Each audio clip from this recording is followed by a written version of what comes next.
Today we're going to read The Emperor's Egg by Martin Jenkins and illustrated by Jane Chapman.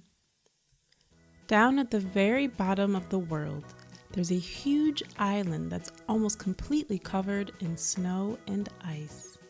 It's called Antarctica, and it's the coldest, windiest place on Earth. The weather's bad enough there in summer, but in winter, it's really terrible. It's hard to imagine anything actually living there.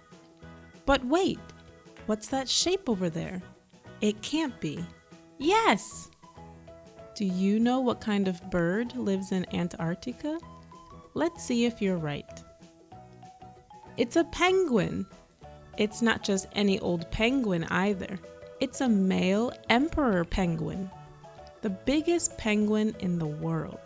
And he's doing a very important job. He's taking care of his egg. He didn't lay it himself, of course. Did you know that emperor penguins are the tallest of all the penguin species?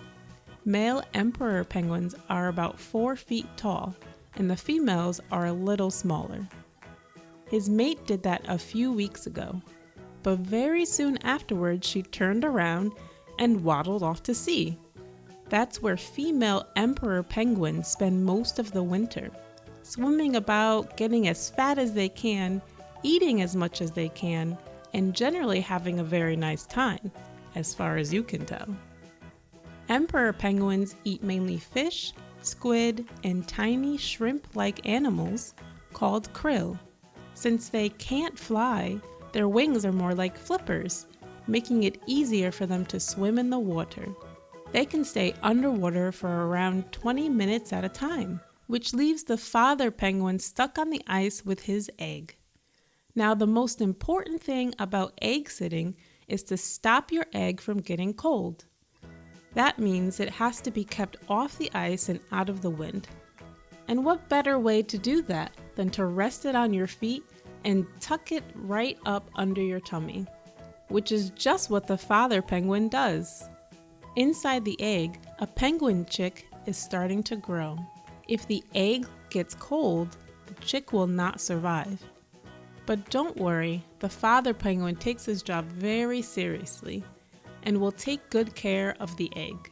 And that's how he'll stay for 2 whole months until his egg is ready to hatch.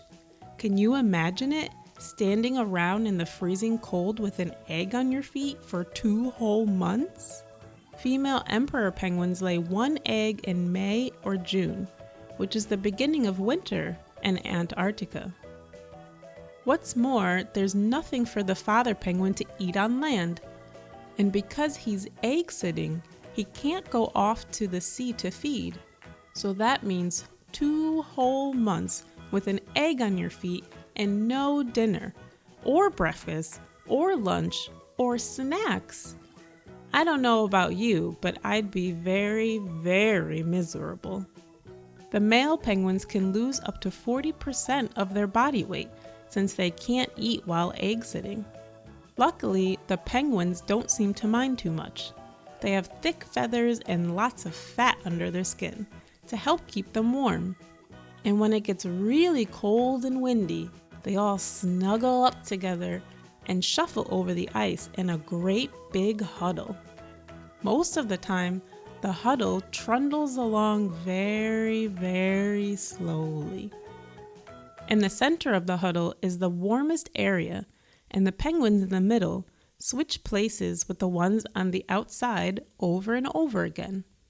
But sometimes when the penguins get to a particularly slippery slope, they slide down and on their tummies, pushing themselves along with their flippers, always remembering to take care of their egg and trying hard not to bump into each other. And that's how the father penguin spends the winter, until one day he hears a chip, chip, chip. Even though the males keep the egg tucked up tight under their tummies, when they slide, it sometimes rolls out and breaks, so they have to be very careful. His egg is starting to hatch. It takes a day or so, but finally, the egg cracks right open and out pops a penguin chick. Now the father penguin has two jobs to do. He has to keep the chick warm and he has to feed it. The chick is only about 6 inches tall at first and much too small to keep warm by itself. But on what? The chick is too small to be taken off to the sea to catch food, and it can't be left behind on the ice. Well, deep down in the father's penguin's throat, there's a pouch where he makes something a little like milk, and that's what he feeds to his hungry chick. The father penguin can make only enough of the milky stuff to feed his chick for a couple of weeks, but just as he's about to run out, a dot appears on the horizon.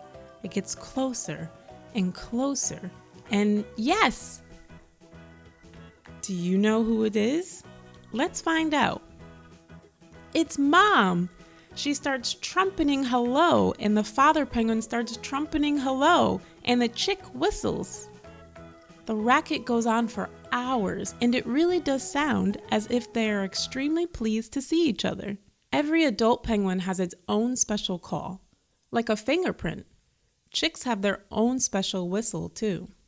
It's the mother's turn to take care of the chick now, while the father sets off to the sea for a well-earned meal of his own.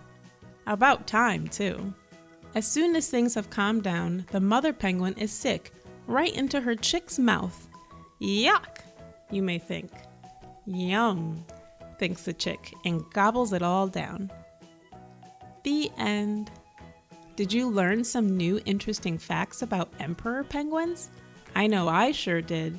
There are all types of things you can learn from books, so keep reading, and don't forget to subscribe to this channel by clicking on the red subscribe button, or by clicking on the 3 kids and then click on subscribe. This way you can always find this channel and listen to more stories. I'll see you next time on Miss Sophie's Storytime.